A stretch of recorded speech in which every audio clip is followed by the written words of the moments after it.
विचारताय, प्रश्न विचारताय, सरकारकडनं काय अपेक्षित आहे आणि तुमच्याकडनं काय? असं जर झालं तर पहिल्यांदा सर्वोच्च न्यायालयाचा कोर्ट ऑफ कंटेम्प्ट या महाराष्ट्रामध्ये होतोय.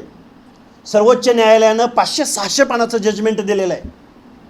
गायकवाड आयोगानं ज्या शिफारशी किंवा ज्या मराठा समाजाला ओबीसी रिझर्वेशन देण्याच्या संदर्भात जे काही एक्झर्शन केलेलं होतं त्या संदर्भात तो कोर्ट ऑफ कंटेम्प्ट होतोय.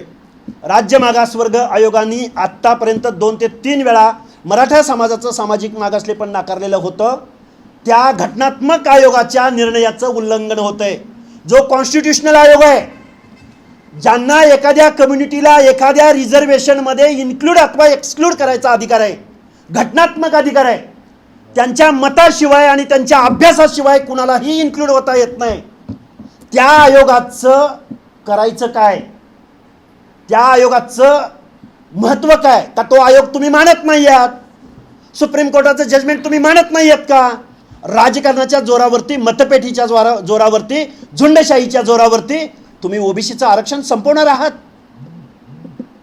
सरकार झुकले जरांगे पुढे. जरांगे समोर झुकलंय का काही आम्हाला काही माहिती नाही. पण अशा पद्धतीने जर लाखो सर्टिफिकेट जर महाराष्ट्रात इश्यू केले जात असतील तर ओबीसीचं आरक्षण संपलेलं असेल. आज रोजी मी एक आंदोलक म्हणून, एक कार्यकर्ता म्हणून मी हतबल आहे. मी मोठ्या मनानं तुमच्यासमोर हे व्यक्त करतोय. गेले अनेक दिवस उपोषणाच्या माध्यमातून अनेक वेळा मला खलनायक बनवण्याचा प्रयत्न केला. मी म्हणतोय काय तर महाराष्ट्रातल्या 450 जाती आहेत. काही जाती तर दुर्बिणीनं शोधाव्या लागतात. त्या माणसांच्या हक्क आणि अधिकाराचं करायचं काय?